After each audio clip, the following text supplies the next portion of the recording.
Boa noite, pessoal. Estamos aqui ao vivo. Muito obrigada pela presença.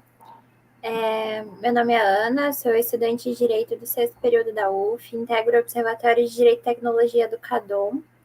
Nosso observatório é um braço do centro acadêmico pensado por estudantes e feito para os estudantes. Então, é para a comunidade acadêmica, com o objetivo de fomentar o debate, observar as mudanças tecnológicas e do direito.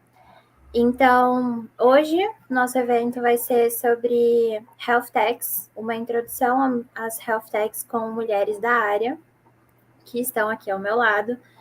Então, primeiro, muito obrigada ao CADOM por ceder esse espaço para a gente aqui ao vivo. Muito obrigada ao Observatório pela oportunidade. E, claro, às nossas palestrantes. Muito obrigada a todas vocês pela presença. É uma honra tê-las aqui comigo. E eu passo, então, a palavra para a nossa primeira palestrante da noite, que é a Juliana. Então, boa noite, obrigada. Pode ir, Ju. Boa noite a todos. Queria agradecer muito o convite do CADOM, Ana Taveira, dizer que estou muito honrada e feliz de estar aqui com essas advogadas incríveis, Samara e Marina. E vamos lá, bora falar de Health Techs. Você pode projetar para mim, por favor? Vamos falar de direito, saúde e tecnologia. Para chegar nas Health Techs, vamos traçar um pequeno panorama da saúde no mundo. Hoje, 4 bilhões de pessoas não têm acesso aos serviços básicos de saúde. Também não têm acesso à internet. No Brasil, a gente tem despesas com saúde, cerca de 9% do PIB do país, que soma mais de 608 bilhões em 2017. Apesar desses investimentos, a gente sabe que o sistema de saúde do Brasil ele possui diversos problemas, né? Falta de leitos, filas imensas, e isso atinge principalmente as classes mais vulneráveis socioeconomicamente. E aí que a gente chega nas Health Techs, porque todo esse sistema cheio de dores representa oportunidades no mercado de saúde brasileiro, e as Health Techs, com certeza, elas podem ajudar a solucionar muitos desses problemas através de soluções tecnológicas. E o que é Health Tech? Health, saúde, tech, tecnologia. A Health Tech ela é uma empresa, só que ela não é qualquer empresa, ela é uma empresa de base tecnológica, ela é uma startup. Não é qualquer startup, ela é uma startup de saúde. E o que ela faz? Ela desenvolve softwares no formato de aplicativos, plataformas, e produtos e equipamentos tecnológicos para o cuidado com a saúde. Tem um conceito, uma definição de startup do Sebrae, que eu gosto muito. Startup é um grupo de pessoas iniciando uma empresa, trabalhando com uma ideia diferente, original, escalável, né, com potencial de que os rendimentos sejam infinitamente superiores aos custos e em condições de extrema incerteza, até porque o produto deles é tão original que a gente não sabe como que isso vai ser recebido no mercado, né? Então, esse seria uma definição de Health Tech, de startup. E um fato interessante é que as Health Techs elas não param de crescer. Durante a pandemia, foi um dos setores que mais recorreram à tecnologia, que mais cresceram. Houve uma verdadeira aceleração de projetos de inovação digital com impacto em todo o ecossistema. E a gente vai apresentar aqui alguns dados que comprovam esse crescimento das Health Techs. Por exemplo, desde 2020, ou seja, na pandemia, houve investimento de 415 milhões de dólares no mercado de Health Techs no Brasil. Isso representa quase 60% do que já tinha sido investido nos últimos 10 anos. Isso é enorme. Foram catalogadas no Brasil pelo Distrito Dataminer 973 Health Techs hoje. Parece pequeno esse número, mas eles têm critérios bem exigentes sobre o que é uma startup de saúde e chegaram nesse número. E metade delas está no estado de São Paulo. Então, as Health Techs têm tido um crescimento contínuo desde 2018.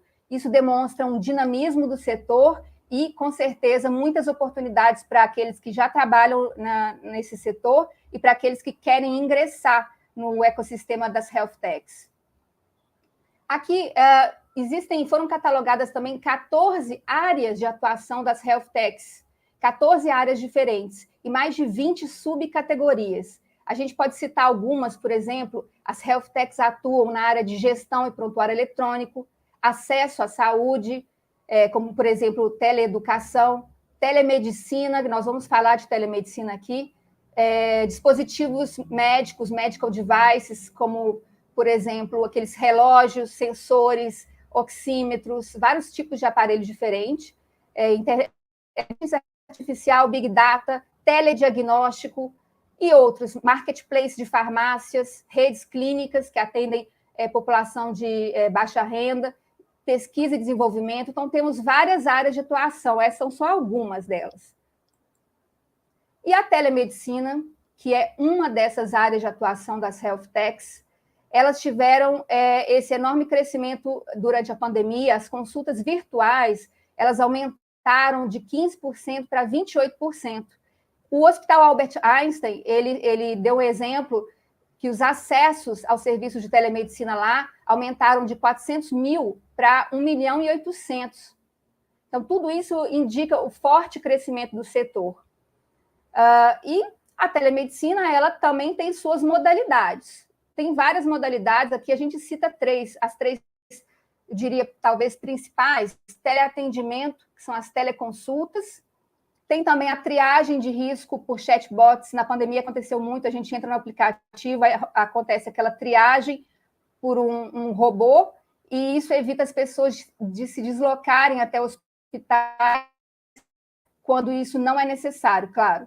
Telediagnóstico, que é a transmissão de imagens para a realização de diagnóstico remoto. Por exemplo, tem equipamentos de retinografia para exames de retina, equipamento portátil pequeno, onde você acopla um celular, você faz o exame de retina ali, imediatamente é produzido o laudo, produzido o exame, e imediatamente enviado para o médico responsável. E o telemonitoramento, que é uma modalidade que eu gosto muito de trabalhar com ela, e são aplicativos que permitem você monitorar um paciente crônico e ele se empoderar do próprio cuidado de saúde, ele se tornar uma pessoa ativa no seu próprio tratamento. De que forma? Ele baixa o aplicativo e passa a colocar dados de saúde diários, por exemplo, com sintomas, dores, temperatura, cansaço, como é que ele está se sentindo, os medicamentos que ele tomou, e o médico vai monitorando esse tratamento. Então, tem uma participação ativa do paciente. Telesaúde ou telemedicina. Talvez vocês tenham escutado esses termos diferentes: telesaúde, telemedicina, saúde digital. O que é, qual que é qual, né? Como que a gente deve chamar? Qual que é o termo correto?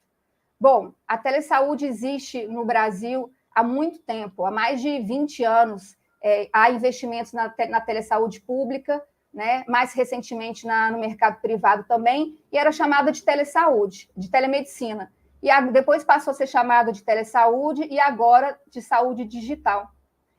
Telesaúde e saúde digital são sinônimos, é a mesma coisa. Já a telemedicina, ela é um campo dentro da telesaúde. Aqui na figura ao lado, você tem a telesaúde por fora e a telemedicina em cima e outras profissões de saúde. Dentro da telemedicina, você tem todas as teles, as especialidades: teleoncologia, telenefrologia, teledermato. E nas outras profissões de saúde, você tem teleenfermagem, telepsicologia, telefisioterapia. Então, existem todas essas modalidades de telesaúde. E o que é a telesaúde, afinal? Ela é a oferta de serviços síncronos, ou seja, ao vivo, através de videochamadas entre o médico e o paciente, ou assíncronos, através de áudios e e-mails. E nos casos em que a distância e o tempo são fatores críticos. Por exemplo, hoje, em 2021, é meio absurdo pensar que uma pessoa possa ter que fazer 300 quilômetros para conseguir uma receita médica, né? Se ele mora num local muito distante, que não tem aquela especialidade médica, ele tem que se deslocar 300 quilômetros só para pegar uma receita médica. Mas hoje em dia isso já não é mais necessário, porque tem aplicativos de envio de receitas digitais, né? A saúde definitivamente veio para ficar. Ela é um campo novo, ela é uma prática que não é limitada ao estabelecimento de saúde. Ela é atenção à saúde de qualquer lugar. Então, você tem, por exemplo, uma comunidade ribeirinha na Amazônia, moram numa ilha, eles têm aparelho celular com sinal não tão bom, O posto de saúde itinerante passa uma vez por mês. Então, no momento de emergência, a telesaúde vai atender essa população. A telesaúde ela não veio para substituir a medicina, não está concorrendo com a medicina. Ela é a medicina, só que em outro formato. Ela é como um remédio. Todos deveriam poder acessar essa ferramenta da medicina. Ela é uma prática complementar às práticas presenciais. Vocês talvez já tenham ouvido falar de metaverso, digital, que é o universo físico em simbiose com o digital. Isso é telesaúde, é a integração, é um modelo híbrido entre o físico e o digital. E alguns benefícios da telesaúde: você diminui riscos, custos e agravos pelo deslocamento. Você tem uma democratização da saúde, tanto no âmbito público quanto no âmbito privado. Você tem uma redução do isolamento de profissionais de saúde que passam a poder trocar ideia, conversar entre si com mais facilidade. Você tem uma melhoria na resolubilidade dos serviços de saúde. E agora, já que nós estamos falando de direito, saúde e tecnologia, vamos contar um pouquinho aqui, em breves palavras, o histórico normativo da telesaúde. Então, o primeiro, lá em 1997, o Conselho Federal de Medicina, ele autorizou uma orientação médica à distância, né, seria uma telemedicina, para embarcações e plataformas marítimas. Depois disso, em 1999, a gente teve um marco mundial, que foi a Declaração de Tel Aviv. Ela definiu o que é telemedicina e definiu normas éticas para a prática da telemedicina. Em 2002, no Brasil, a gente incorpora essa Declaração de Tel Aviv com a Resolução 1643 do Conselho Federal de Medicina. Em 2010, a gente tem o Ministério da Saúde instituindo a Comissão Permanente de Telesaúde, movimento importante. E em 2020, a gente tem uma lei super importante, essa lei, a Lei Federal 13.989, que finalmente autoriza a telemedicina no Brasil. Só que ela autoriza em caráter emergencial, em caráter provisório. E, então, a gente está aguardando o final da pandemia para ter uma regulamentação mais definitiva a respeito. Está todo mundo aguardando. E não podia deixar de falar sobre ética na telesaúde. Quando a gente fala das health techs, a responsabilidade de salvar vidas é o que deve orientar decisões táticas no setor das health techs. Não somente o lucro, quando a gente fala do mercado privado, né? Crescer com responsabilidade. A gente pode até questionar quando há um crescimento muito rápido e redução de custos ao mesmo tempo, porque se perde qualidade e não se prioriza o usuário final, que é o paciente. E a questão da confidencialidade das informações de saúde, da privacidade, proteção de dados, é fundamental, é muito importante. A gente tem alguns documentos que já falam sobre isso, né? E agora, para quem tem interesse em advogar na área da saúde digital, eu vou falar de alguns serviços que são oferecidos, que você pode oferecer, que você pode se especializar. Por exemplo, societário, para abrir a startup, você vai elaborar vários documentos, contrato social, acordo de sócio, pareceres. Área de contratos, é muito importante, vai fazer vários contratos como licenciamento de software, acordo de nível de serviços, contratos de suporte digital em telemedicina, parcerias e muitos, muitos outros. Na área de propriedade intelectual, você pode fazer registro de softwares e registro de marca junto ao INPI. Na área de proteção de dados, toda a implementação da LGPD, com mapeamento de fluxos de dados, elaboração de documentos como política de privacidade, termos de uso, política de segurança da informação e auditoria, serviço de encarregado de dados, vários outros. Você também pode registrar na Anvisa produtos médicos, software como medical device, esses produtos médicos como medidor de glicemia digital, terapia em saúde, você pode registrar na Anvisa e é outro serviço que você pode trabalhar. Também pareceres e consultas a órgãos como CFM, Conselho Regional de Medicina, Agência Nacional de Proteção de Dados, e, finalmente, a área da saúde digital, que é um campo, uma área de conhecimento em si, ela é transversal a todos esses serviços. E é muito importante você estudar essa matéria, esse campo do conhecimento, quando você está atuando na saúde digital. Para se formar e se qualificar em telesaúde, a gente tem hoje cursos de curta duração. cursos de extensão. Por exemplo, hoje, o UnaSUS tem 5 cursos gratuitos abertos. A Unifesp, todo ano, tem curso de extensão gratuito. No nível da pós-graduação, mestrado, é difícil encontrar, mas está tendo cada vez mais oferta de mestrado profissional à distância, em telemedicina e telesaúde, e na graduação ainda é muito incipiente, poucas disciplinas, poucas universidades têm a disciplina de telesaúde, inclusive na faculdade de medicina, ainda não se disseminou, né? Eu gostaria de terminar falando dos desafios globais da saúde digital. Então, a gente quer o quê? Um acesso à saúde digital de forma equitável para todos, com inclusão social e inclusão digital. Que todos sejam capazes de tomar melhores decisões sobre o cuidado com a sua própria saúde. Que os profissionais de saúde sejam capacitados adequadamente. E que todos estejam conscientes e sejam capazes de exercer seus direitos de acesso a dados pessoais para melhorar a sua própria saúde. É isso que eu queria compartilhar com vocês hoje. Muito obrigada.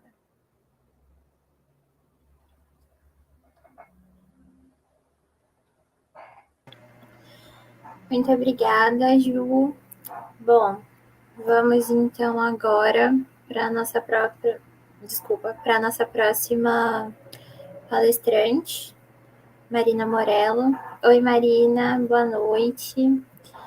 Bom, Diana, boa noite, pessoal. Uma pequena introdução para quem não conhece a Marina, o que eu acho impossível. Ela é advogada, especialista em proteção de dados, LGPD, no Machado Meyer. E hoje ela vai falar um pouco com a gente sobre como se dá essa situação da proteção de dados no contexto das health techs. Então, passo a palavra a você, Marina. Obrigada, Ana.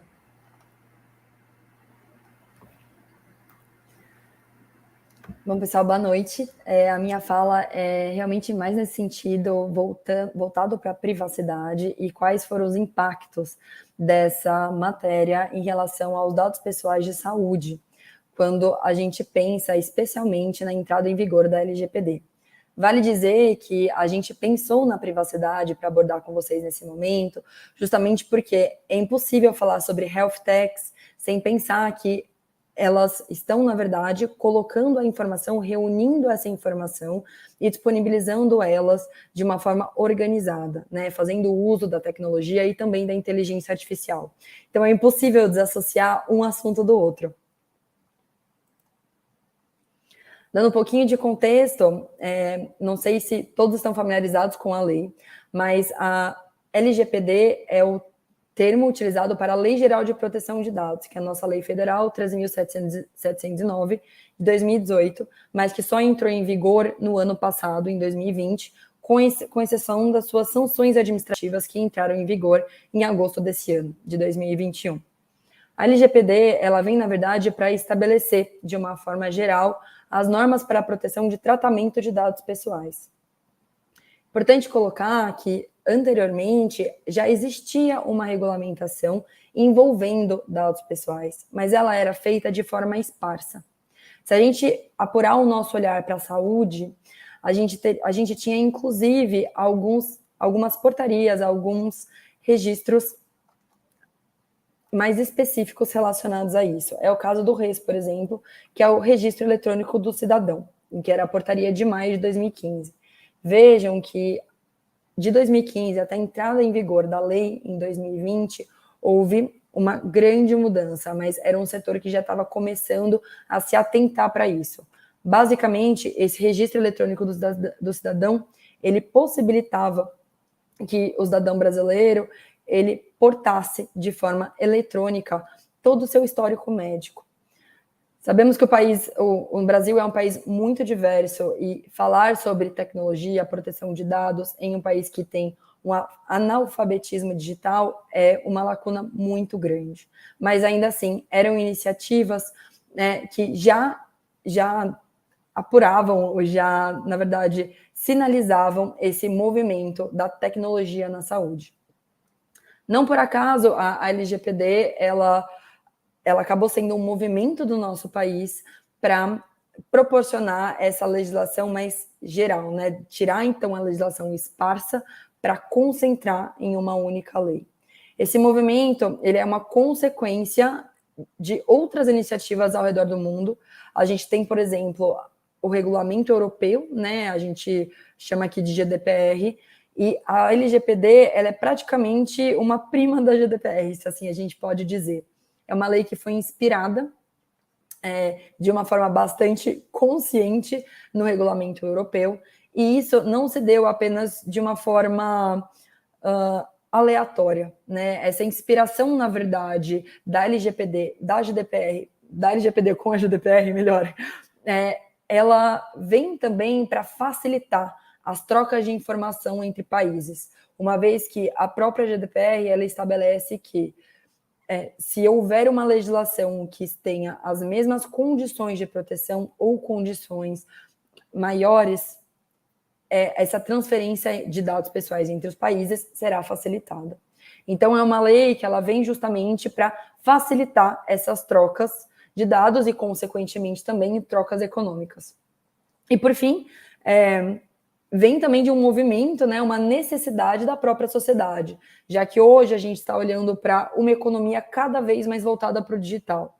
Impossível a gente fechar os olhos, na verdade, para isso, sendo que depois de 2 anos em um regime de pandemia, essas relações digitais, essas trocas digitais, elas ficaram cada vez maiores.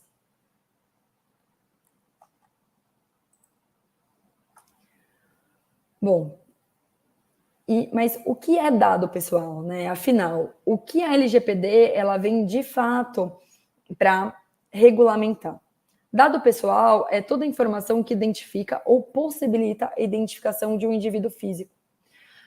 Alguns dados são até muito óbvios, né? O nosso nome, endereço, CPF. Mas outros, quando eles vêm de uma combinação de uma informação e que levam necessariamente a identificação de uma pessoa física, também podem ser considerados dado pessoal. É interessante trazer isso porque muitas vezes a gente acha que alguma informação que não identifique de pronto uma pessoa, ela não será considerada dado pessoal.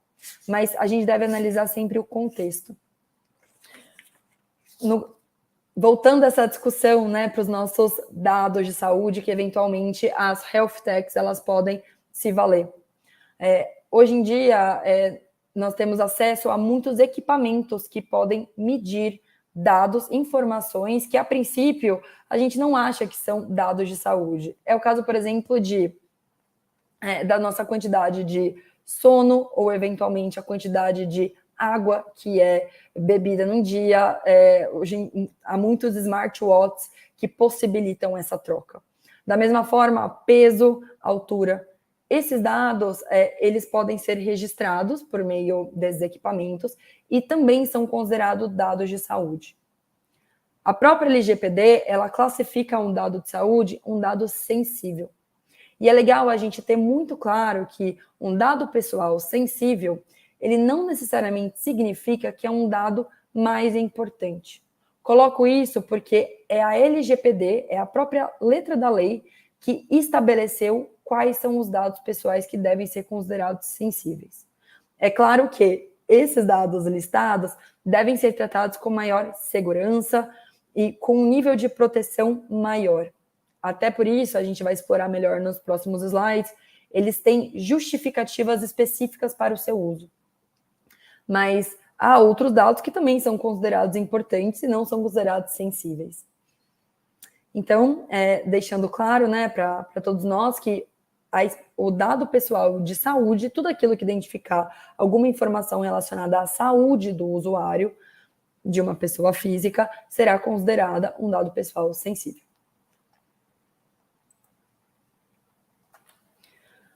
Bom, e nesse universo de dados pessoais de saúde, nós nos deparamos com muitas faixas de utilização, né? Não só, por exemplo, dados de saúde como um exame que a gente vai abordar, mas esses dados, essas informações que são reunidas a partir de dispositivos eletrônicos, como a gente acabou de conversar, são os famosos wearables. Eles também podem reunir dados que serão considerados dados de saúde. Então, batimento cardíaco, número de passos no dia, a quantidade de ingestão, também gasto calórico. Essas informações são consideradas dados de saúde. Hoje, a gente acaba tendo esse compartilhamento, muitas vezes via Bluetooth, né? Então, é um relógio que compartilha com o celular e por meio do Bluetooth, ou enfim, da tecnologia Wi-Fi, ela pode ser compartilhada com um terceiro, sendo da área de saúde ou não, né? Um terceiro que muitas vezes você mesmo autoriza. Mas, pensando um pouco mais à frente, se a gente... a integração, na verdade, da tecnologia do 5G vai permitir que esse compartilhamento ele seja automático.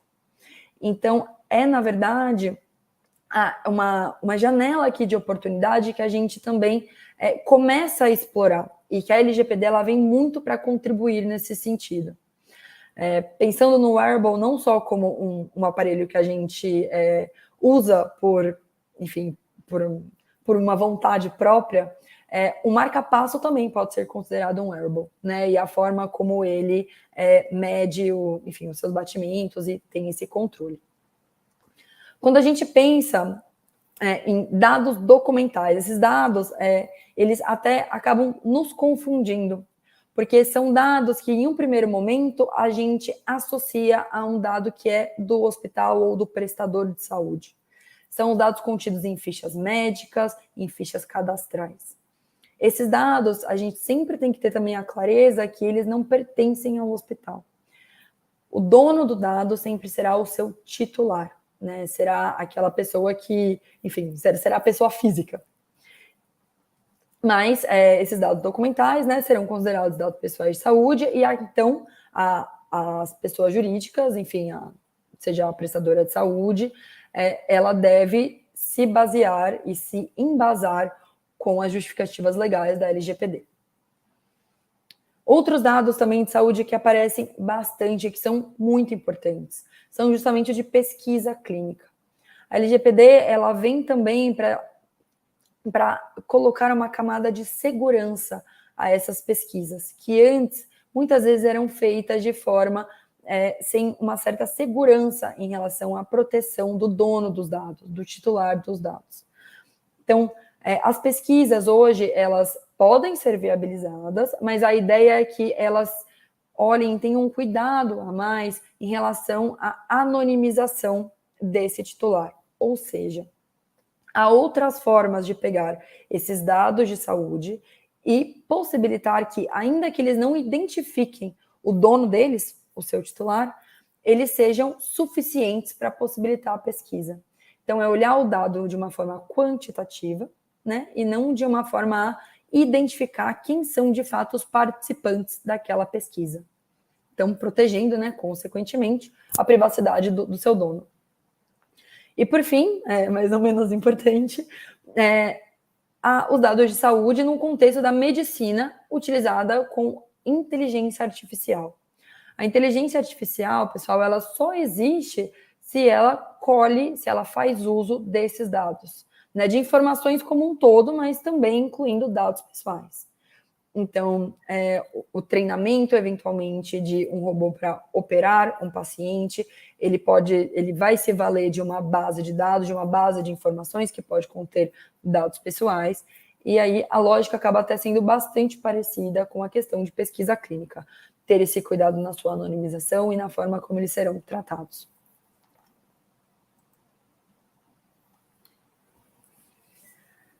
Bom, e como então, né? Acho que essa é a pergunta que fica ecoando nas nossas mentes. Então, como a gente pode tratar esses dados pessoais que são considerados sensíveis? A LGPD, ela coloca no seu artigo 11 duas formas. A primeira é se valendo do consentimento, e esse consentimento, ele tem que ser realizado de uma forma específica e destacada e para uma finalidade específica. Ou quando não houver esse consentimento do titular, a lei, ela lista diversas possibilidades que permitem que o tratamento ele seja realizado. Notem que entre essas possibilidades, a gente tem a proteção da vida ou da incolumidade física do titular ou de terceiro, e também a tutela da saúde, exclusivamente em procedimentos realizados por profissionais da saúde ou serviços de saúde.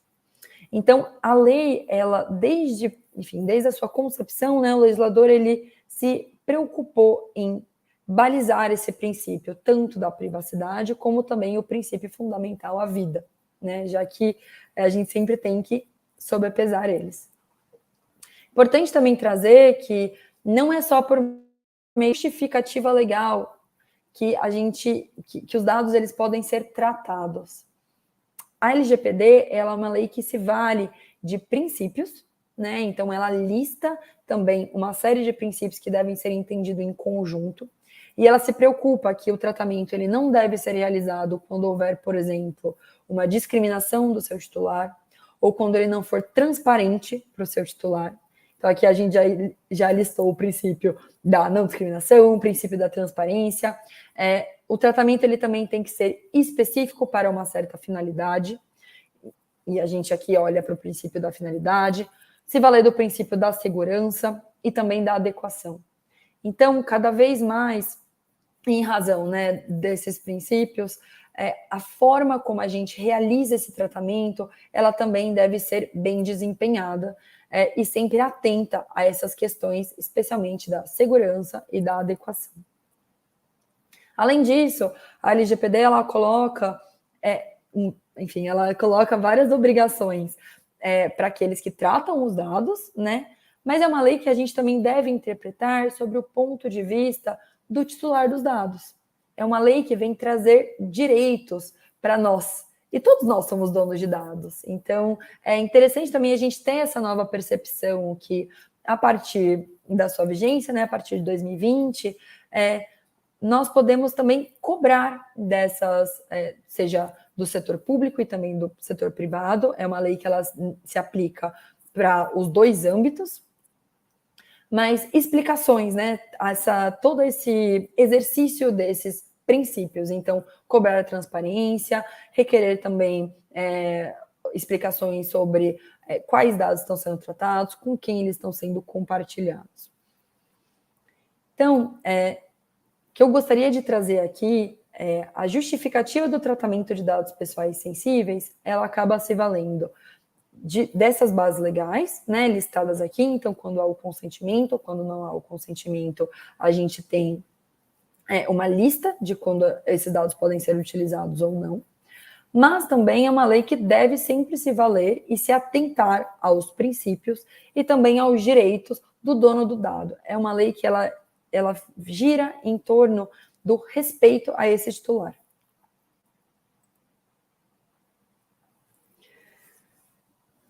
Bom, e como, né, a gente está falando sobre dados de saúde, impossível não trazer para vocês algumas especificidades.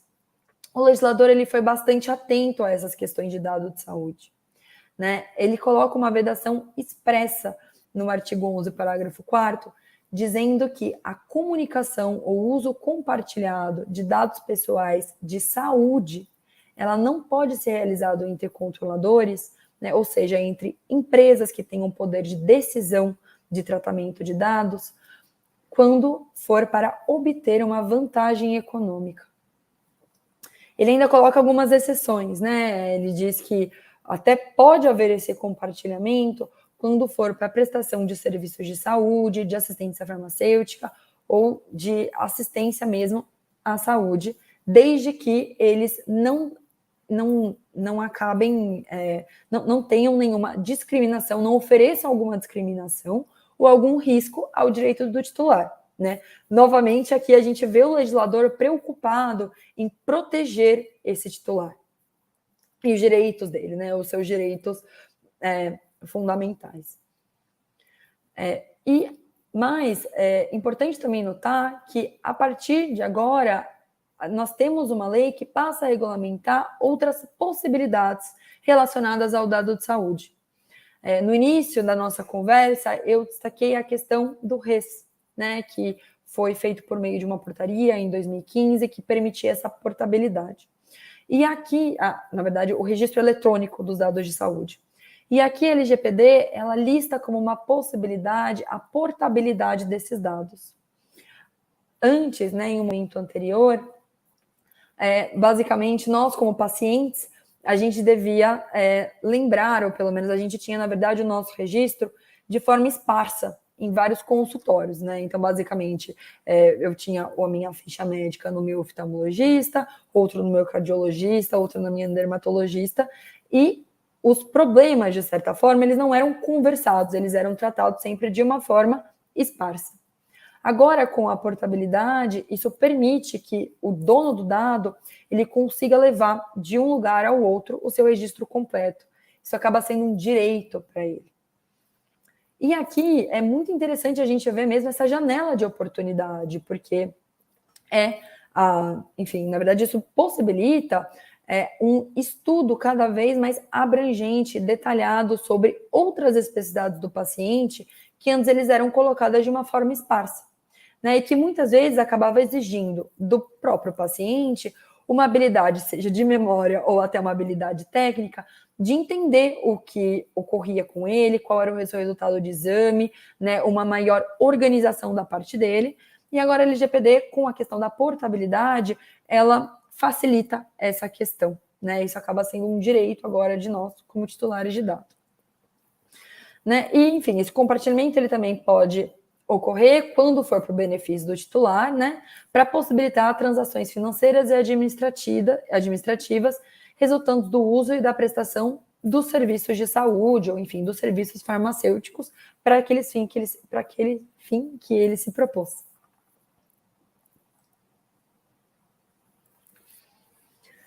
Então, pessoal, falar sobre dado de saúde é, na verdade, algo bastante completo, né? Não só por uma questão de sensibilidade e que acaba exigindo daqueles que tratam os dados maior segurança em relação ao seu tratamento, uma adequação também mais atenta e, enfim, olhando também para as medidas que foram tomadas na Europa, a gente espera que a própria autoridade ela venha olhar para esses dados de saúde com maior rigor, né? Então, a gente vale comentar com vocês que a LGPD, ela cria uma Autoridade Nacional de Proteção de Dados. E é uma autoridade que ela vem não só para orientar, né, a sociedade como que a LGPD ela deve ser aplicada, como também para ter um caráter fiscalizador. Então, ela é uma sociedade, na verdade, que ela já está constituída, ela já tem atuado no sentido de expedir algumas portarias, algumas regulamentações em relação à lei, mas ela ainda não exerceu o seu poder fiscalizatório. E quando ela for exercer, né, a exemplo até do que ocorreu, né, na Europa, a gente imagina que essas questões relacionadas a dados de saúde, e inclusive no ambiente de tecnologia, né, especialmente a self-techs, elas estarão na mira bastante da autoridade. É um setor de saúde também, que é um setor, da economia, que acaba oferecendo muitas complexidades, até pela forma como ele é estruturado. Aqui, a gente não olha só para as novas finalidades, né, que a Self-Techs tem trazido e que a Juliana expôs muito bem para nós, como também uma questão do seu próprio funcionamento. Vale dizer que as relações envolvendo o setor de saúde, elas não é uma situação comum, por exemplo, de uma compra e venda, né? Ninguém compra uma cirurgia em si. Na verdade, há toda uma contratação e há uma relação triangular relacionada a isso, né? E muitas vezes a gente até tem, né, a manifestação de vontade do dono do dado, né, a ter aquele serviço prestado, né, aquela cirurgia realizada, mas há toda uma outra cadeia e que os seus dados serão compartilhados. Se a gente olhar para esse exemplo da cirurgia, é uma cadeia muito complexa por trás, porque há toda a preparação, há também a compra, enfim, vou colocar aqui na nossa cirurgia como uma prótese, então os dados desse paciente, eventualmente, eles podem ser repassados para frente. Posteriormente, há alguns exames preparatórios para essa cirurgia, então não é apenas aquele médico cirurgião que terá acesso a esses dados, como também toda uma cadeia que precisa deles, a cadeia, por exemplo, dos enfermeiros, do laboratório que vai realizar todos os exames de sangue e, posteriormente, né, pensando até nos profissionais de fisioterapia ou de acompanhamento desse paciente.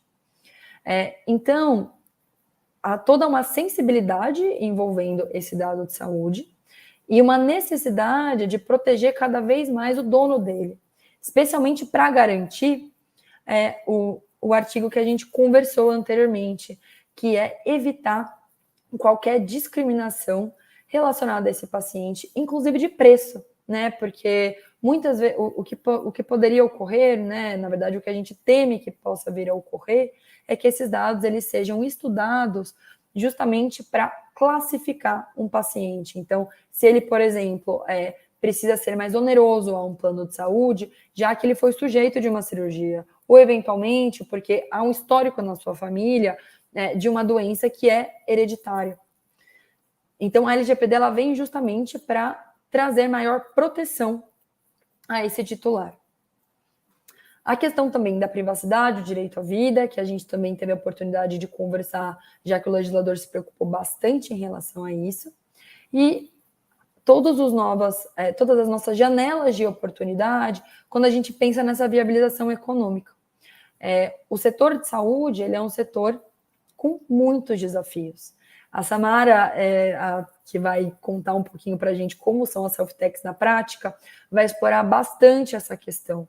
Mas é interessante olhar esse setor e toda a sua complexidade, a cadeia que envolve ele, como algo de muitas oportunidades. Seja porque é um setor que precisa de tecnologia para justamente otimizar os seus serviços, como também é um setor que tem toda uma sensibilidade envolvida, né?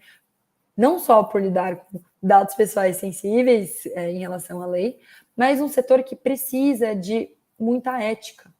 É um setor que é baseado na ética, né? O próprio juramento de Hipócrates que os profissionais de saúde, de medicina, eles precisam fazer quando se formam, eles se responsabilizam, eles, na verdade, toda a sua atuação é sempre também pensando no titular, né? No titular, na verdade, no seu paciente, que não deixa de ser o titular de dados.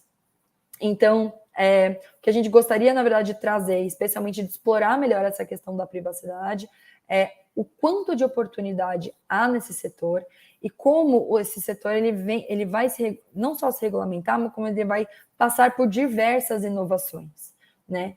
E a LGPD ela vem justamente para trazer maior segurança e não para inviabilizar esse negócio. Eu deixo aqui, então, os meus contatos.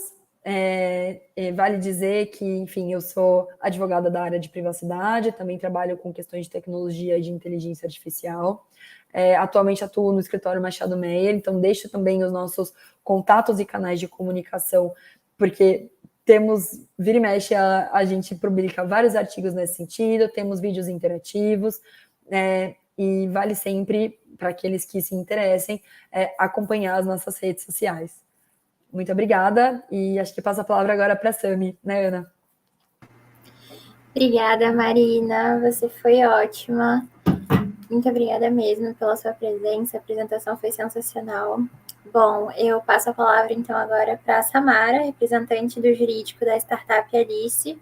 Samara, muito obrigada por estar aqui hoje com a gente, é uma honra. Eu que agradeço. Boa noite, Ana, boa noite, pessoal. Deixa eu tentar projetar aqui minha tela. Bom, já estão enxergando, né? Tá dando certo. Aí, Ana, quem sabe faz ao vivo aqui, galera. Bom, gente, acho que minha fala aqui hoje vai ser muito para mostrar para vocês como que é uma health tech na prática. Então, eu estou super honrada com o convite, Ana, muito obrigado. Estou super feliz de estar ao lado de profissionais incríveis. E estou muito feliz de poder compartilhar um pouquinho da minha experiência com health techs, tá? Bom, super breve aqui, uma apresentação, tá? Eu sou formada em Direito pela USP, trabalho há 5 anos em startups, eu passei por fintechs, logtechs, e agora eu estou integrando o time jurídico da Alice, que é uma health tech. E eu trabalho muito próximo aí com direito regulatório na Alice. Eu estou na Alice há 2 anos, recém-completos. A Alice lançou o primeiro produto no mercado há 1 ano e meio, então eu me juntei ao time da Alice bem no comecinho, peguei essa fase pré-operacional, então está sendo muito rico para mim acompanhar, né, essa evolução do que era uma ideia e do que está se transformando, né?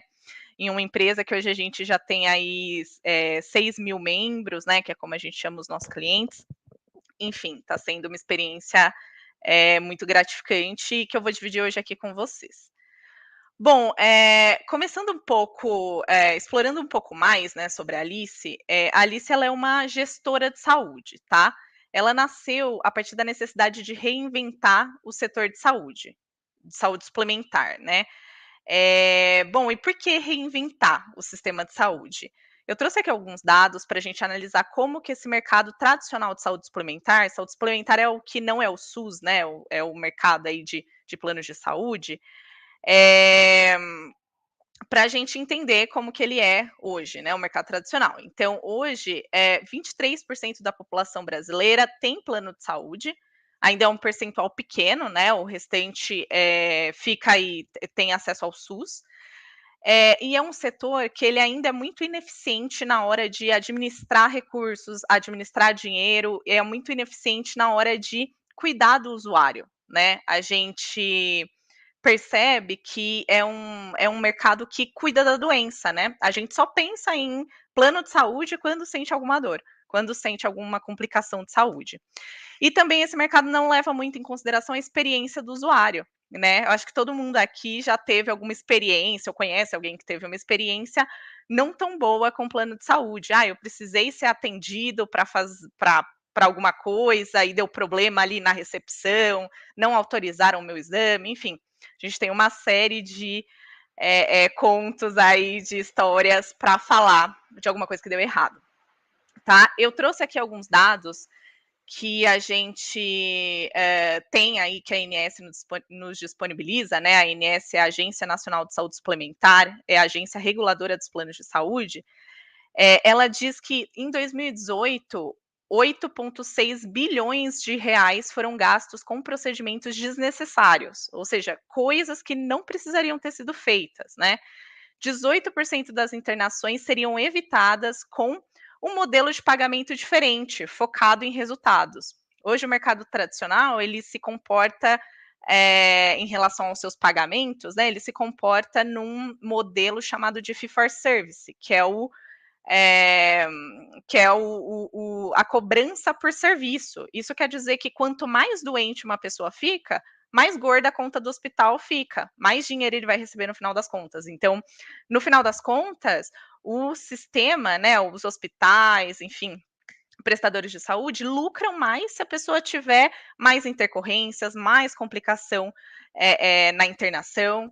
Então, 18% das internações seriam evitadas só por mudar o modelo de pagamento. Em vez de eu pagar por coisa que é feita, enfim, gase que eu usei, por complicação que teve, eu remunero meu prestador, meu parceiro, a partir de resultado de saúde. É um modelo que já tem vários estudos sobre ele, chamado Value Based Healthcare, que é justamente focado nessa entrega de resultado. Eu vou te pagar para você tornar o meu cliente aqui, o meu paciente, mais saudável pela entrega de saúde.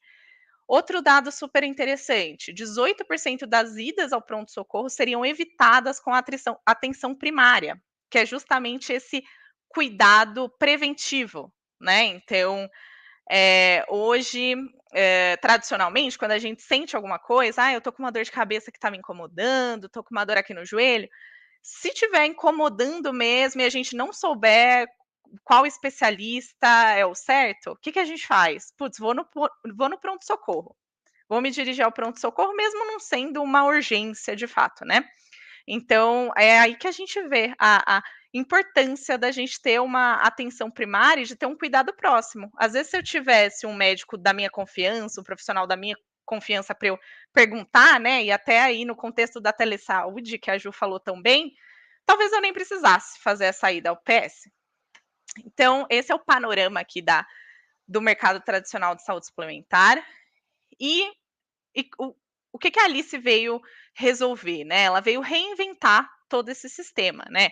O modelo Alice, ele oferece uma parte do que os planos tradicionais têm, que é justamente oferecer uma rede credenciada, né? Uma rede de parceiros, hospitais, clínicas, laboratórios. Então, quem compra Alice tem acesso a tudo isso, mas vai além.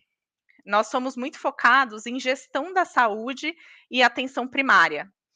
O que isso quer dizer? Todo mundo que compra Alice, ele ganha de presente um time de profissionais incrível, que é formado por médico, enfermeira, nutricionista e preparador físico, que vai ajudar a prevenir doenças e também vai estar disponível ali para, se caso acontecer algum problema, passei mal, enfim.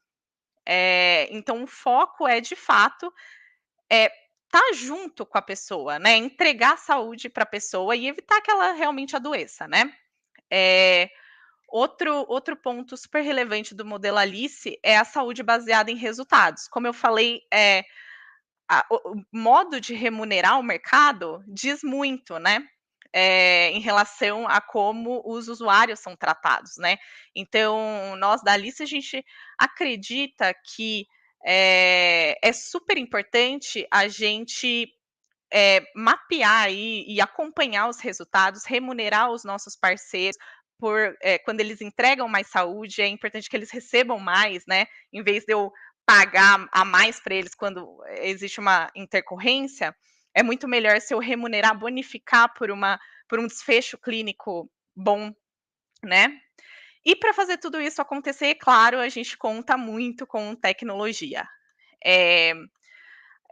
A gente tem alguns sistemas que eles se integram com os nossos parceiros, se integram com hospitais, com as clínicas, e a gente consegue fazer essa transmissão de dados e compilar num lugar só todo o histórico de saúde desse membro. Então, a pessoa tem ali na palma da sua mão, no aplicativo, todo o histórico de consultas, de exames, indicação da conduta médica, enfim. A gente também usa algoritmos de machine learning para fazer o matching da pessoa com o especialista mais adequado ali para o caso dele. Então, enfim, acho que tecnologia permeia todo o nosso negócio e faz com que a gente consiga, de fato, entregar mais saúde para as pessoas. Eu trouxe alguns dados aqui que mostram um pouco do que eu estou falando. Hoje, na Alice, 98% dos eventos são coordenados. Então, o que isso quer dizer?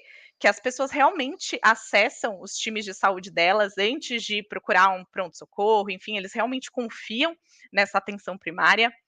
88% das reclamações são solucionadas sem sair de casa, através da telesaúde, telemedicina, como a Ju explicou. E hoje a Alice é 35% mais barata em relação a produtos semelhantes. Então, uma lógica diferente de remuneração acaba sendo refletido aqui, né? Com produtos mais baratos, a gente consegue ser muito mais eficiente na gestão de recursos também. Tá bom? Bom, e agora, falando um pouquinho sobre a minha experiência, eu trouxe aqui alguns desafios, né? Como eu falei, eu estou há algum tempo na Alice, eu estou acompanhando aí alguns desafios que a gente teve e ainda tem. Não quis me focar aqui só na parte jurídica, a gente vai falar da parte jurídica também, mas eu quis dar aí um overview dos desafios das health techs, tá? Eu acho que o primeiro desafio dele, e que sempre vai ser um desafio para a gente, é formar um time de alta performance alinhado com o propósito. Acho que a startup tem muito disso, né? De propósito.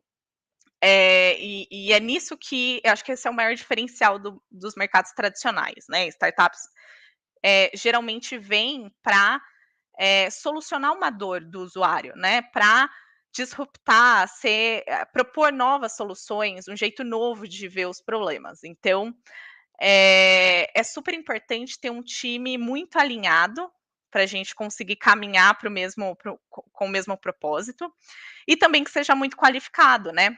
Não necessariamente, quando eu falo aqui qualificado, não necessariamente que tenha background de saúde, por exemplo, mas que seja capaz de propor soluções, de o famoso pensar fora da caixa, né?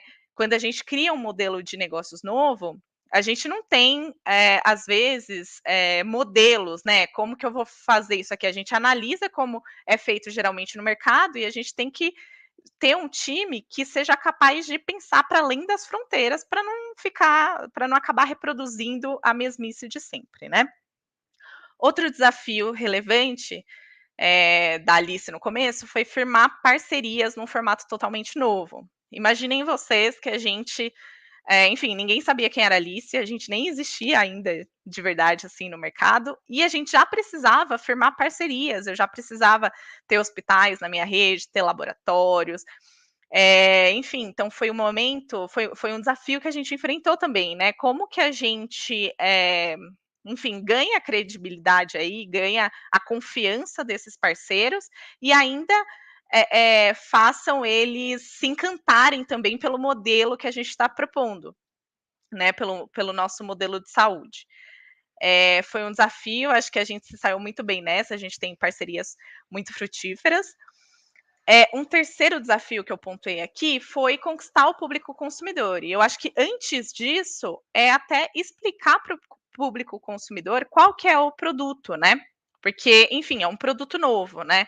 Eu estou juntando aí, do ponto de vista regulatório, jurídico, eu estou juntando aí operadora de saúde a gente tem também uma clínica de atenção primária própria, enfim, eu preciso explicar esse modelo novo para o público consumidor e eu preciso conquistar ele, né? Eu preciso que ele confie no meu trabalho e confie que quando ele mais precisar, eu vou estar ali disponível para ele. Então, esse é um outro desafio. E chegando aqui finalmente nos desafios jurídicos, né? Eu destaquei 2. Desafio regulatório em relação às regras da ANS, porque e eu acho que esse é um desafio que toda startup enfrenta, né? A gente está tentando fazer um negócio totalmente novo num ambiente e com regras que não foram feitas para a nossa realidade, né? A gente tem regras aí da ANS que são, sei lá, de 10 anos atrás, muito tempo atrás. Então, é difícil, né? É um desafio. Você precisa ser muito criativo para conseguir propor algo novo e contando com regras que não foram feitas nessa nossa era digital, nessa nossa era mais para frentex, digamos assim. É necessário ter muita criatividade, ter muito zelo aí na hora de gerir riscos também. Outro desafio regulatório que a gente teve foi em relação à LGPD, que a gente tem, né, em relação à LGPD. Como a Mari explicou super bem, está sendo um desafio para todo mundo, para o setor inteiro, né? Mas a gente aqui na lista, a gente enxerga a LGPD como uma oportunidade, né? Acho que é uma oportunidade para a gente realmente tratar dados com muito mais zelo do que a gente tratava antes, e oportunidade de mostrar que mesmo com a LGPD e garantindo todos os direitos que o titular tem, a gente consegue realmente dar promover para essa pessoa um serviço totalmente personalizado, um serviço com foco em experiência do usuário. Enfim, a gente consegue reverter tudo isso em prol do benefício do cliente, né, do consumidor final ali. Bom, e eu queria terminar, então, minha fala falando sobre um pouco do perfil profissional. Não sei se alguém aí se interessa por ser advogado de startup, de health tech. Vou falar um pouquinho da minha experiência e desse perfil, desse tipo de profissional, tá? Acho que o primeiro ponto é sobre comunicação, né? A comunicação, ela precisa ser clara e assertiva, né? O advogado jurídico de startup, ele está inserido no meio de várias áreas diferentes, né? Então, eu, enquanto jurídico, eu preciso dialogar com a galera de tecnologia, eu preciso dialogar com a galera do financeiro, com o pessoal da saúde, né? A gente tem aqui nossos médicos, nossas enfermeiras. Então, é super importante ter uma comunicação clara né? Então, se eu ficar falando do meu juridiquês aqui para as pessoas de outras áreas, ninguém vai entender nada. E quem não entende nada não aplica na prática, né? Então, é um desafio diário, né? Você se colocar no lugar do outro, de quem está recebendo essa mensagem, e tentar ser o mais claro e o mais assertivo possível, né? Para contribuir melhor. Outro ponto é a criatividade, como eu falei, para propor soluções e gerir riscos, né? Então, como a gente tem uma regulamentação que ela é antiga, né, em relação ao negócio novo que a gente está criando, é super importante ter essa criatividade, né? Então, no meu dia a dia, é muito mais do que eu ler a lei e passar com outras palavras, parafraseando para outra pessoa. Né? Eu preciso primeiro entender o problema, o que, que a gente quer resolver. E aí, a partir disso, pensar em soluções jurídicas. Às vezes tem 2, 3, enfim, e passar, e num grupo de pessoas, a gente tomar a melhor decisão, né, para a empresa, para o negócio e para o usuário final. Outro ponto super interessante aqui, importante, é o trabalho em equipe. Como eu falei, tudo feito muito a 4 mãos, né?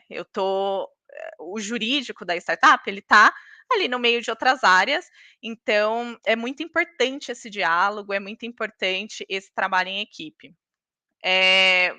Penúltimo ponto aí, eu mencionei melhorias constantes, né? E por que isso? Eu acho que é um ponto que startup se destaca muito do mercado tradicional, que a gente costuma falar que a gente trabalha com versões, né?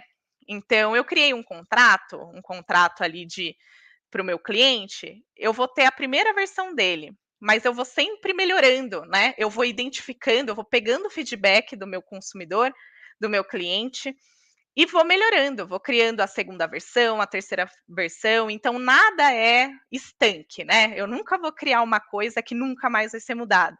A gente cria uma coisa hoje e amanhã a gente revisa, vê se realmente as hipóteses que a gente levantou se concretizaram, se realmente isso está sendo bem aceito pelo usuário ou não, quais são os feedbacks.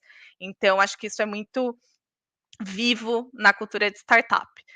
E por fim, acho que o principal aqui é sempre pensar no usuário, né? Acho que a gente gosta muito de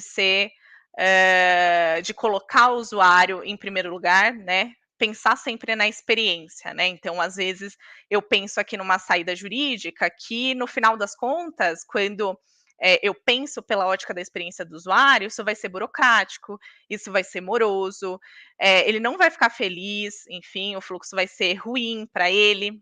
E aí que entra a beleza da coisa, né? A gente precisa adaptar. Um exemplo que eu posso dar para vocês é o fluxo de compra da Alice, né? Ele é todo digital e a gente fez esse processo de entender qual que era a regra e adaptar ela também para o cenário digital, pensando na experiência da pessoa. Então, como criar uma interface interessante ali com o usuário, que ele tenha que dar menos cliques, que ele tenha que imputar menos informações, como que eu posso facilitar, né, o cadastro desse usuário, enfim.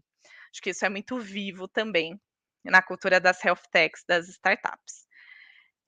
Bom, gente, era isso que eu queria trazer para vocês. Deixo aqui meu LinkedIn, se alguém quiser me procurar, quiser bater um papo depois. E Ana, super agradeço a oportunidade. A gente que agradece. É uma honra, de fato, ter vocês três aqui nos elucidando com tanto conhecimento, tanta expertise de quem está realmente dentro do mercado, que pode falar isso com embasamento, com experiência prática. Então, muito obrigada a vocês três, ao Cadon pela plataforma aqui disponibilizada, ao Observatório. E agora, então, a gente vai para a parte final. Primeiro, eu queria apresentar alguns slides. Eu fiz um curso recentemente no Future Dojo, que é uma venture capital entre a Exame e a ACE. Em parceria, o curso era com a Bitumami, que é uma startup voltada para mulheres do mercado que são mães. E o curso se chama Woman in Innovation, fala de inovação aberta e do mercado de startups. Então, eu queria trazer aqui alguns slides para a gente falar um pouco desse mercado e contextualizar um pouco, visto que eu sei que, para muitos de nós que ainda estamos na faculdade, são ideias muito novas, assim, que a gente não tem muito contato. Bom, então vamos lá. Todas as informações que eu vou passar agora para vocês eu aprendi no curso, as fontes estão nos slides e são todas as informações retiradas desse curso que eu fiz, tá bom? Bom, para começar aqui, a gente tem um contexto mundial. Então, nós temos 582 milhões de empreendedores mundiais, 305 milhões no total de startups no mundo e 100 milhões de novas empresas por ano. Então, a gente sabe que é um mercado que está super aquecido, super em alta no Brasil, principalmente aqui no Sudeste, em São Paulo. É um mercado super relevante que cresce a cada dia. Continuando, aqui eu trouxe um slide para a gente falar um pouco do ecossistema das startups no mundo. Então, tem alguns dados aí para vocês. Eu não sei se está muito claro, porque ficou um pouco pequeno, mas eu vou disponibilizar esse material posteriormente. Bom, o que a gente pode inferir, até de acordo com o slide anterior, é que esse ecossistema ele só cresce. E eu queria falar um pouco também sobre o ISG, que são as práticas vamos dizer assim, boas práticas para esse novo mercado, que vão empurrar ainda mais essa diversidade, né? A gente está aqui num evento só com mulheres, então acho que é uma pauta extremamente importante. Então, para quem não sabe, ESG é uma sigla em inglês que significa Environmental, Social and Governance. Então, ambiental, social e governança.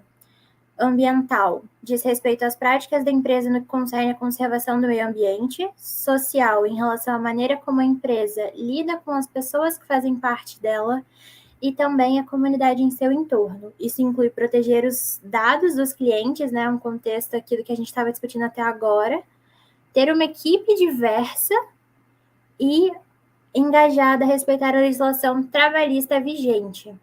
E, por último, governança, que tem relação à administração da empresa, por exemplo, a sua conduta corporativa, a relação com o governo, a existência do canal de denúncias. A gente tem aí, né, nós do direito às regras de compliance. Então, para dar um contexto para vocês do que a gente vai falar agora na parte das perguntas.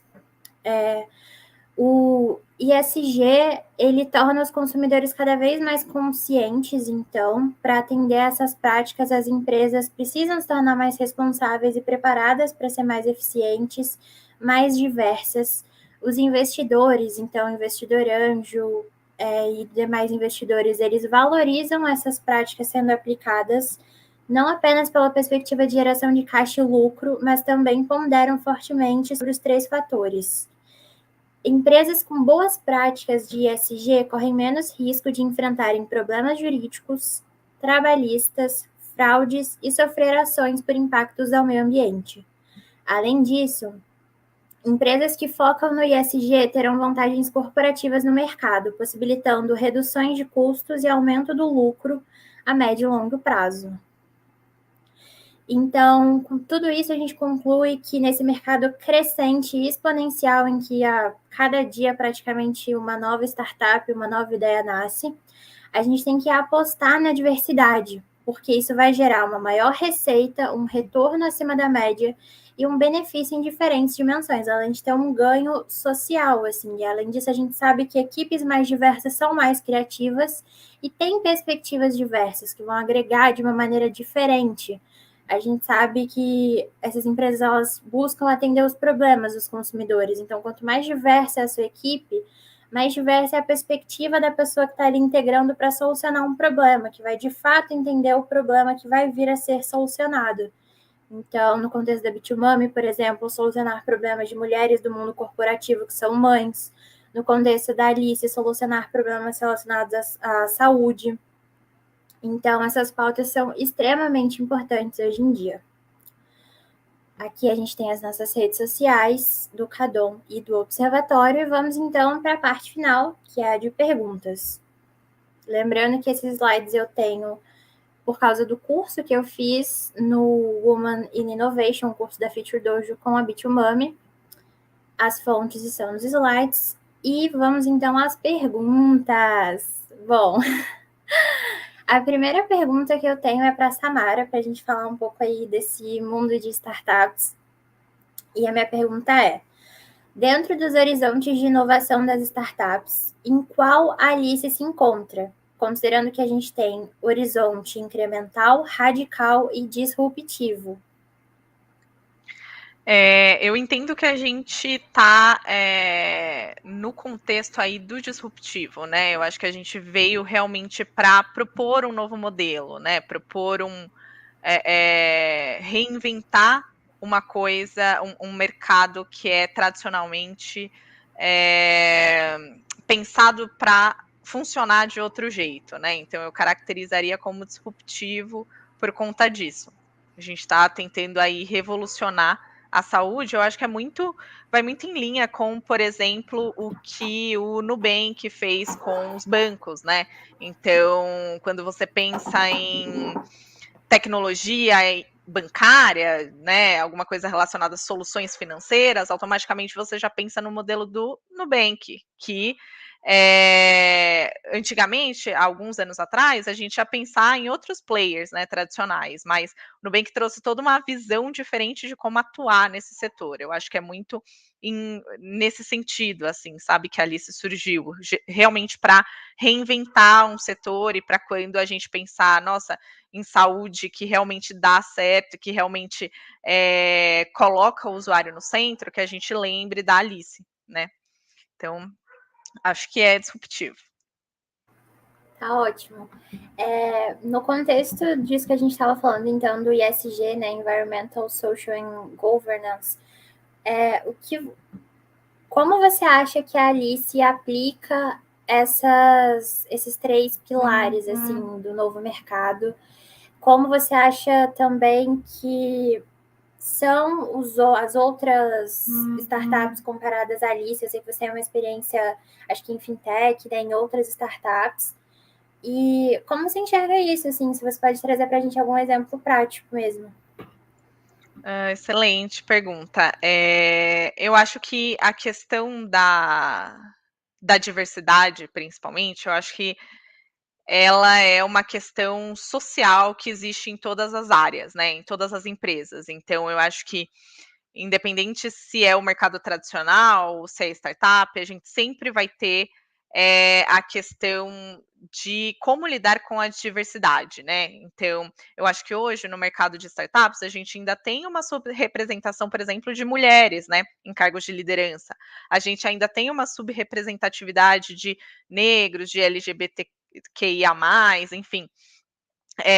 Então, assim, eu acredito que startups elas têm uma flexibilidade, uma aptidão para pensar em como resolver esse problema, né? Como que a gente pode trazer mais diversidade. Então, elas são mais abertas do que algumas empresas tradicionais, mas esse problema realmente ainda existe, né? Na Alice, por exemplo, a gente mapeia como que está a nossa diversidade e a gente soltou, acho que a gente pode encontrar aí no site da Alice, um censo de diversidade e a gente se comprometeu com algumas ações para os próximos anos. Então, aumentar a representatividade de negros, né? Aumentar a quantidade de mulheres em cargos de liderança, porque eu acho que precisa ser um compromisso, né, social aí. E eu acho que tem muito a ver também com o resultado do produto também, né? Como que eu crio um produto com apenas uma visão, né? Um olhar. A gente precisa de uma pluralidade de olhares para conseguir criar um produto que seja inclusivo, que seja para todo mundo. Então, isso é muito rico, né? E no ambiente também de discussão, né? É muito rico você ter pontos de vistas diferentes. Então, a gente está se organizando nesse sentido e ainda eu acho que todo mundo, inclusive as startups, a gente ainda tem muito caminho a percorrer para garantir cada vez mais diversidade, né, dentro dos nossos ambientes de trabalho. é muito interessante, né, pensar que mesmo num mercado mais novo, mais, como você disse, no contexto da Alice, né, com um horizonte disruptivo, que vai implementar uma nova tecnologia, mudar o mercado, mesmo assim a gente está ali enquanto seres humanos cometendo os mesmos erros, levando os mesmos preconceitos e os mesmos vieses aí de preconceito. Isso é muito triste, mas como a gente viu, né, o curso da Bitmami deixou bem claro isso para mim, apostar em diversidade funciona e é mais lucrativo, assim, mesmo para quem não está pensando numa pauta social. Se você pensa nos números e no dinheiro que a pessoa vai investir naquela startup, vai ser mais lucrativo, vai ser mais rentável. E a gente sabe que existe também um mercado, né, para a diversidade hoje em dia, mesmo para além aí de pensar só em startups. No geral, diversidade é uma pauta quente, é um assunto que vende, falar de feminismo, de pautas LGBT, tudo isso está muito mais em pauta hoje em dia, apesar de os preconceitos, infelizmente, persistirem. Desculpa, gente, eu sou muito prolixa, mas enfim. A nossa próxima pergunta é: de acordo no contexto da implementação da LGPD, no contexto da implementação da LGPD para startups pequenas, como isso funciona? Então, acho que qualquer uma de vocês pode responder, fiquem à vontade.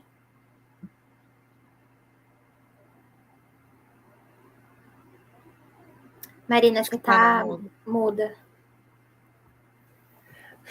Começou o bingo aqui do home office, da apresentação online. Eu mudo, ganhei aqui. Ju, Samara, fiquem à vontade, na verdade, para me complementar. Acho que a LGPD, vale dizer que ela traz dentro da lei algumas obrigações que as empresas elas devem cumprir.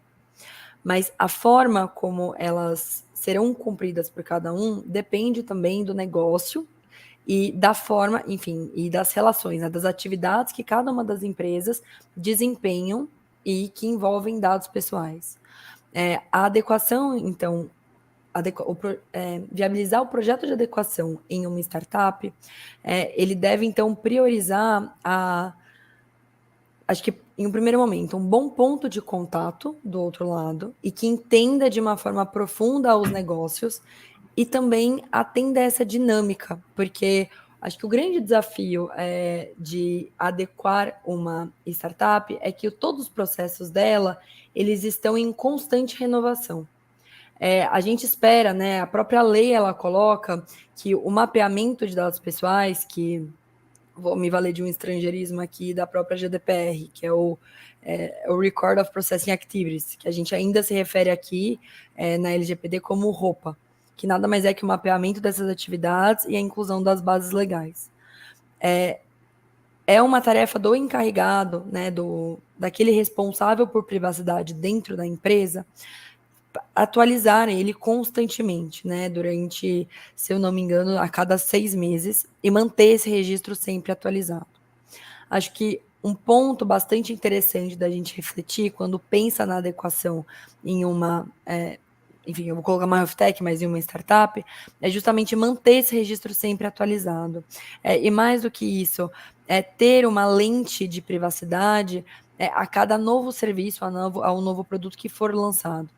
Então, acho que quando a gente olha para uma startup, ela vai acabar precisando mais do privacy by design. A privacidade, ela vai acabar sendo um instrumento para viabilizar os seus produtos, do que diferente de uma empresa tradicional, que muitas vezes o projeto ele acaba sendo implementado quando os seus serviços ou os seus produtos eles já existem. Então, a adaptação da privacidade para esse olhar da privacidade, também para a adequação aos termos da LGPD, acaba sendo uma modificação, né? Quase como se fosse um anexo. E quando a gente olha para uma startup, todo o desenvolvimento, até em razão do seu dinamismo, e justamente dessa construção, até que a Samara colocou das minutas, ela se vale muito desse privacy by design. Então, é uma construção constante. Acho que, ao meu ver, esse seria o principal desafio, a principal diferença. Não sei se vocês gostariam de complementar de alguma forma. Falou tudo, Mari. Falou tudo. Eu acho que é um desafio, né, constante, assim, porque realmente no ambiente de startup você está o tempo todo aprimorando seus processos, está criando novos fluxos, enfim, você está saindo de uma coisa que era uma ideia e passando para a prática, então é muito natural que se criem novos fluxos, enfim, né, e é muito mais fácil fazer essa adaptação, né, essa adaptação LGPD quando as lideranças da empresa são compradas, né, com essa ideia de privacidade. Então, quando isso se torna realmente uma oportunidade, né, é a oportunidade de eu fazer diferente, também no campo da privacidade de dados. Então, que eu acho que é muito como a gente tem que encarar esse tema, né, e aí fica muito mais fácil a gente desenhar os produtos desde a sua concepção já com elementos de privacidade, né, do que pensar nisso no futuro, né? Então, muito que a gente tenta aplicar aqui na Alice, né? Esse Privacy by Design, que é justamente pensar os produtos, como a Mari muito bem explicou, já com ferramentas de privacidade. E acho que vale dizer também que é um grande desafio, na verdade, atender startups, porque o tempo de resposta e, enfim, o dinamismo que ele precisa é muito diferente de um cliente tradicional. Costumo, na minha visão, na verdade, nem vou falar que eu costumo dizer, mas os meus clientes mais exigentes são startups, porque eles precisam, na verdade, de uma resposta mais assertiva, né? Ninguém está buscando um memorando, porque eles precisam, na verdade, de uma orientação para que determinada ação seja cumprida, mas sempre do dia para a noite, se não for nas próximas horas. Então, fazer um memorando, enfim, demorar mais de 2 dias para responder, já perdeu o timing, né? Então, há muito dessa adaptabilidade também, né? De entender, na verdade, que a lei, claro, é uma só, mas a forma como a gente vai ler e fazer dela um instrumento para viabilizar o negócio do seu cliente depende muito do perfil também de quem a gente está atendendo.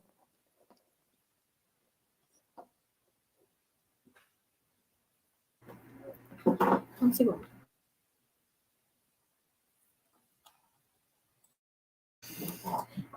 Então, antes da nossa última pergunta, gostaria de lembrar quem está assistindo ao vivo que o chat para... Desculpa. Que o formulário de presença está disponível no chat, então preencham para ter as 3 horas complementares. E vamos aí à nossa última pergunta, que é para a nossa ilustríssima convidada, Juliana. Qual é a sua visão sobre o futuro da telesaúde no Brasil? Já que sabemos que antes da pandemia esse tema era meio que um tabu e agora ele se popularizou mais, mas ainda é um futuro muito incerto. Então, conta pra gente aí um pouquinho. Eu acho que a telesaúde ela já é uma realidade e ela já é uma realidade há muito tempo, há mais de 30 anos no mundo, né? E ela veio para ficar e não tem como a gente andar para trás. A tecnologia está aí para ajudar, não para atrapalhar, se ela for usada de uma maneira correta, né, adequada. E existem no mundo coalizões globais, coalizões de países, a Organização Mundial da Saúde também, todos lutando por esse desafio da saúde digital, para implementar, né, com ética. No Brasil também, é verdade que no Brasil a regulamentação ela é ainda um pouco incerta, esparsa, provisória, emergencial, mas existe um movimento fortíssimo de pressionar para que saia uma regulamentação definitiva. Há movimentos de projetos de lei, há lobby no bom sentido, comunidade médica apoiando. Então, assim, com certeza veio para ficar mesmo, não tem como regredir, né? Seria regredir não ter uma regulamentação definitiva para isso. Bom, tá ótimo, então. Gostaria de agradecer novamente a todos vocês por estarem aqui comigo essa noite, nessa noite chuvosa, friozinho. Muito obrigada, foi uma honra tê-las aqui conosco, de verdade. Muito obrigada mesmo. Você aí que está assistindo, fica ligado, porque teremos mais eventos com essas pessoas no ano que vem. Assim, já estão convidadíssimas para retornar todo final de semana, a casa está aberta. E muito obrigada ao Natan, que está aqui ajudando a gente na transmissão, que me ajudou muito, viu vários podcasts meus de BOs até esse evento nascer. Muito obrigada. Muito obrigada ao pessoal do Observatório por nos dar essa oportunidade de estar aqui hoje, ao Cadom por disponibilizar aqui esse espaço virtual. E a você que está assistindo a gente. Então é isso. Muito obrigada, pessoal, e boa noite. Super obrigada. Obrigada. Um abraço. Obrigada, pessoal. Foi um prazer. Tchau, tchau.